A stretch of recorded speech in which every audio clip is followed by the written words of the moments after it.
go, they'll break now. It's too hot, it gets warm, doesn't it? Okay, so setup-wise, you look at the left-hand side, how more hunched and over you actually look taller on the right-hand side, don't you? Yeah. I mean, the camera's the same sort of distance away from the shot. I mean, the mat there at the end there is pretty much in the same spot. So there's no sort of difference in terms of where you are. It's just you're in a better setup on the right-hand side, in a position where, hey, we can now get to the golf ball. The weight now feels a bit more towards your toes. It isn't on your toes, but perception and reality, sometimes real and feel are two different things. Where you feel your weight is and where it actually is going to be different. Okay, so if we can get yourself, again, number one thing for me, looser in there. If you get looser in the grip, your arms, feel it, you'll probably find when you finish a game of golf, your hands might hurt, especially after going to the range a few times and you're gripping the club that tight. You'll be like, really sort of really grappling and stuff there. Again, nice and loose with the grip pressure. If you loosen the grip, the rest of your body now will be loose. If you tighten the grip, your forearms get tight, the whole body then gets tight with you. So if you tighten your body, you can't move. And the problem was you were sort of stemmed on the sort of mindset of keeping your head down and trying to get under the ball. Now, although we can't see a sway from the side here, what we'll see, if you just watch your shadow on the left-hand side as the club goes back, you can see it now moving a long way over to that right side. So you would move a long way off to the right. So now the club the arc of your swing is going to bottom out here. So if you tried to hit the ground, it would be a massive duff of mud and the ground would cover the ball and the ball might dribble 10 yards away.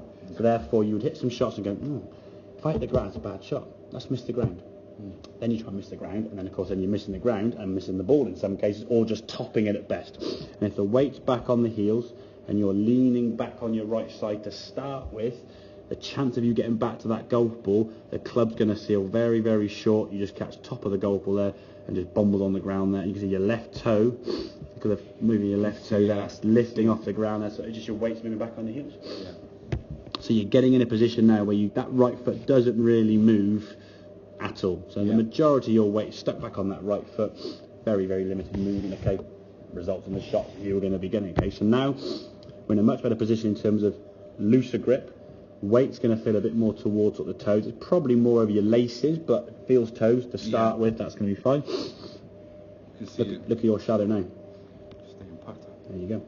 So you're staying centred over the golf ball. So now because you've stayed over the ball on the way back, you can return the golf club back down to the golf ball. You can start moving to the left slightly, striking down, not worrying about missing the golf ball or missing the ground. You can hit the ground, ball flies away, and then if you look at your lower half movement now, that left foot staying flat and that right foot is actually starting to twist through. So you're making a fuller movement now, which will give a couple of benefits. One, be a more powerful movement because you're using the hips to twist, the knees and the ground up to create some power. You're twisting through the ball there to give you some speed with the arms and the top half. And again, by moving left, if you do hit the ground after the golf ball. So you're not going to worry about fatting the golf ball, hitting the ball 10 yards in front of you and getting a face full of mud. Especially in the winter now. If you play any golf this time of year now, any golf course is going to be a bit damp. If you hit the ground that much behind the ball, it goes nowhere. You get a face full of mud, so the ball is just going to go on the ground at best, really. So then you'll start playing the rest of your golf on that day, trying to miss the ground, which is okay to a point, but then you miss the ball. Because the ball's now on the ground that low, so less than 2 inches of the golf ball. Can you try and hit 2 inches gap if you're trying to hit it up on the ball? So you said if your circle of your golf swing is bottoming out early, you're hitting up on the ball, at best you'll get its top, or the one that shoots off to the right there where you catch it on the end of the club, which had a couple of sort of scuds in the corner there, okay?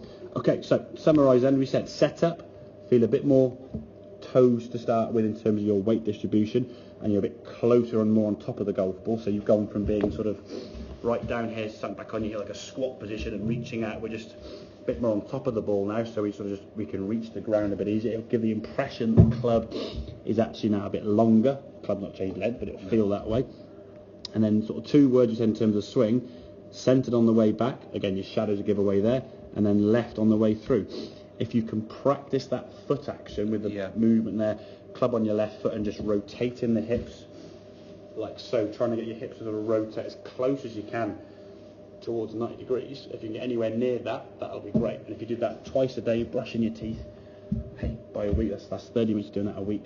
You'll be surprised at how much more movement you'll get. And a lot of it, the movement's probably there, it's just whether or not your brain allows you to do that, because before you were losing balance, so you sunk back on your heels to try and stop falling over. Once you realize, hey, I can move my body now, I can actually move and function the right way, you won't lose balance. Make sense? Yep.